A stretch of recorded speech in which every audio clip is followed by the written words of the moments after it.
ಎಲ್ಲ ರೆಸ್ಟ್ ಇಡೋದನ್ನ ಯಾಕೆ ರೆಡಿ ಮಾಡೋದು ಅಂತ ತೋರಿಸ್ತೀನಿ ನೋಡಿ. ಇವಾಗ ನೋಡಿ ಹಿಂಗೆಲ್ಲ ನೀಟಾಗಿ ಉಜ್ಜಿ ನೋಡಿ. ಈ ಥರ ರೆಸ್ಟ್ ಇಡೋದನ್ನ ರಫ್ ಮಾಡೋದ್ರಿಂದ ಎಲ್ಲೆಲ್ಲಿ ರಫ್ ಹಿಡ್ದಿರುತ್ತೋ ಅದೆಲ್ಲ ಹಾಳಾಗಿರೋದು ಸ್ವಲ್ಪ ಒಂದು ಮಟ್ಟಿಗೆ ಕ್ಲೀನ್ ಆಗುತ್ತೆ.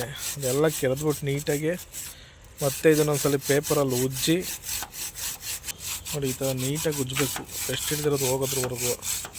ಇಲ್ಲಾಂದರೆ ಕಬ್ಬಣ ಬೇಗ ಹಾಳಾಗ್ಬಿಡುತ್ತೆ ಫ್ರೆಂಡ್ಸ್. ನೋಡಿ ನಮ್ಗೆ ಎಷ್ಟು ನೀಟಾಗಿ ಉಜ್ತಾರೆ ಅಂದರೆ ಅದು ರೆಸ್ಟ್ ಹಿಡ್ದಿರೋದೆಲ್ಲ ಬೇಗ ಎದ್ದೋಗ್ತಾ ಇದೆ. ನೋಡಿ ಎಷ್ಟು ನೀಟಾಗಿ ಎಲ್ಲ ಕ್ಲೀನ್ ಆಯ್ತು ಇವಾಗ ಉಜ್ಜೋದಕ್ಕೆ. ಇದೆಲ್ಲ ನೀಟಾಗಿ ಕೆರೆದು ಉಜ್ಜಬೇಕು. ಈ ಥರ 80ನೇ ನಂಬರ್ ಪೇಪರಲ್ಲಿ ಉಜ್ಜಿದ್ರೆ ಮಾತ್ರ ಈ ರೆಸ್ಟ್ ಹಿಡ್ದಿರೋದೆಲ್ಲ ಹೋಗೋದು ಫ್ರೆಂಡ್ಸ್. ನೋಡಿ ಎಷ್ಟು ನೀಟಾಗಿ ಉಜ್ಜಬೇಕು ಅಂದರೆ ನೋಡಿ ಅದೆಲ್ಲ ಕಿತ್ಕೊಂಡ್ರೆಲ್ಲ ಹೋಗ್ಬೇಕು. ಕೆರೆದಾದ್ಮೇಲೆ ನೀಟಾಗಿ ಒಂದ್ಸಲ 80ನೇ ನಂಬರ್ ಪೇಪರಲ್ಲಿ ಉಜ್ಜಿದ್ರೆ ಒಂದು ಸ್ವಲ್ಪ ದಿವಸ ಬಾಳಿಕೆ ಬರುತ್ತೆ.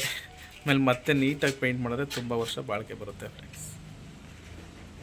ನೋಡಿ ಪೇಪರ್ಗೆ ಇದು 80ನೇ ನಂಬರ್ ಪೇಪರು ತುಂಬ ರೆಸ್ಟ್ ಹಿಡಿದಿದೆ ಕಬ್ಬಣ. ಇದೆಲ್ಲ ನೋಡಿ ಇದೆಲ್ಲ ಹೋಗೋವರೆಗೂ ಉಜ್ಜಬೇಕು.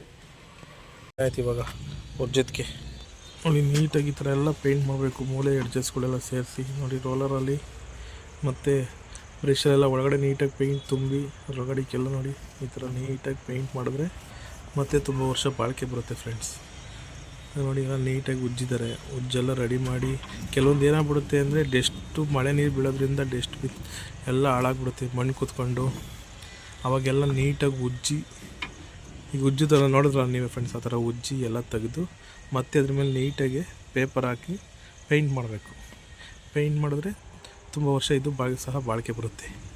ಈಗ ಈ ವಿಡಿಯೋದಲ್ಲಿ ಕಬ್ಬಣ ಹಾಳಾಗ್ದಂಗೆ ನೋಡ್ಕೊಳ್ಳೋ